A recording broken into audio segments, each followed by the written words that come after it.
Okay, from our friends over at Boo, check out the link in the description. These guys have so many action figures that you can purchase, and they ship so fast. I got the ZD or ZT toys, whatever you want to choose, whichever name company. It's always confusing, ZD or ZT. I don't know. My daughter Cassandra is here with me.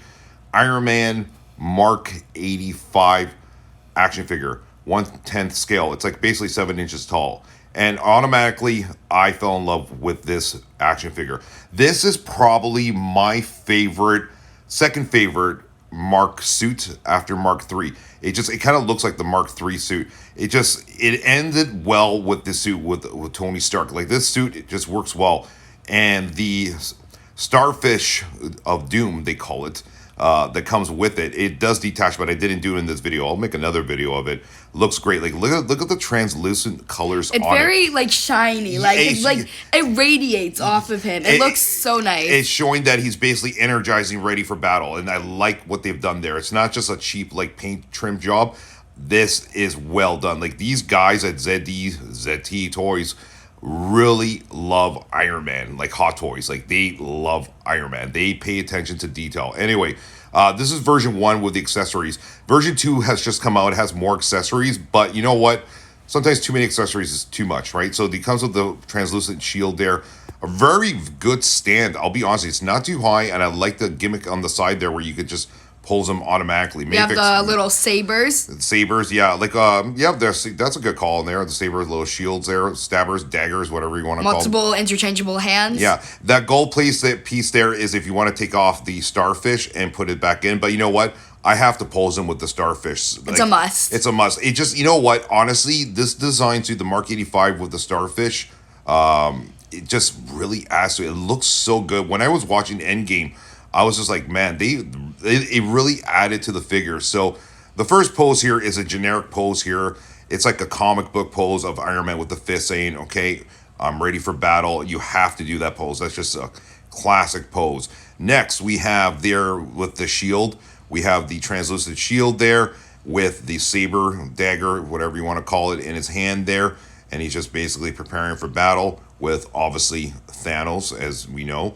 So in terms of posability on this figure, it's pretty good. It's very sturdy. And this was a windy day, right, Cassandra? Right. And it was very windy, as you guys can see in the background there with the plants blowing in the background, so it didn't fall over. Yeah, I know I'm brave filming on concrete. It's not concrete, guys. It's limestone, just an FYI. So it's a smooth surface, so it doesn't really scratch the figures. I know sometimes some of you guys cringe when I do the videos, like, no, why are you filming on concrete? It's not concrete, it's limestone. Don't worry, it doesn't scratch your figure. We're good. We're going to throw that in there. So there's a stand. Very nice touch with the Avengers symbol. Again, this is also licensed. This is not third-party unlicensed. This is actually licensed with Marvel. So that's a key element for everyone to keep in mind. So there he is in flight pose right there. And then there's another one where he's basically energizing himself with the starfish, getting ready for battle. It's like very the end game when he pulls out the starfish, like he comes out. Looks cool. So the paint trim on this figure, again, is immaculate. Like it just like, it looks really sharp. Like they really did a good job with this figure in terms of the paint trim. And the colors really pop. Yeah, like it just looks like it's just a natural film shoot with it. Now, here you guys go with the articulation. Articulation isn't anything spectacular, okay? So you got the elbow crunch there. You don't have a full degree with the arms because of the shoulder pads, but you got a full 360 with the wrists, so you can do full posability there. I mean, you got knee crunch there, as you guys can see there, so you can do whatever poses you want to do in flight pose there. His feet do move up and down, left, right, nothing, too flimsy, okay? Which I really like what they've done with this figure. I wish Mafex has, makes products like this. And this is only a $50 toy. It's really good. Compared to Mafex, who's charging $80 to $100. This is what I'm saying to you guys. Anyway, doesn't have the full 160 to 180 range there because of course, the shoulder pads. So do make a note of that. That could be possibly a little bit of an issue for some of you that really want to stretch it out as much as possible. But again, it's because it is Iron Man and he's got a lot going on with this figure. So there you go.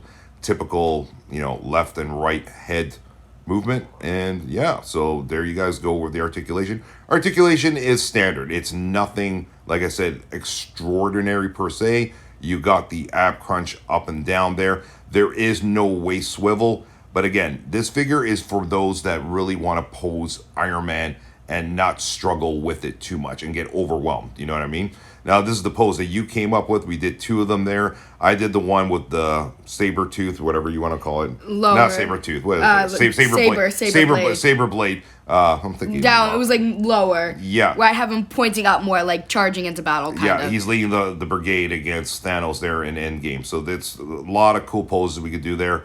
Another flight pose there. You know, again, you're gonna have Iron Man basically with his hands out, ready to basically, you know, propel into battle there. He's got his, again, saber blade there as well. I have absolutely no idea what my final pose is going to be when I put him on display. I'm going to really be battling with this one. You're going to have to help me out and figure definitely. out how I'm going to really pose him. But I think for sure when I do pose him, I'm going to be using the saber blade at least for one pose, certainly, right? So, and there you go again, back to the comic book pose.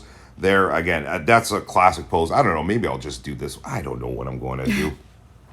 That's the thing. Sometimes when you get too many accessories, you lose track of what you're going to do. You get a little too excited. Yeah, you want to do so many different poses. Yeah, and then you just don't know what you're going to do. And the next thing you know, you spend like half a day just on one figure trying to pose them, and you lose track. And then we're going to end it here. Of course, we have to end it with the standard, you know, I mean, it doesn't come with the Tony Stark alternate head. I wish that did come with it, with him basically down below, basically ready to basically snap the Infinity Stones and bring back everything back to normal, you know, normalcy. So hopefully we see Iron Man back in 2025 in Secret Wars. They have to bring him back. All right, guys, take care.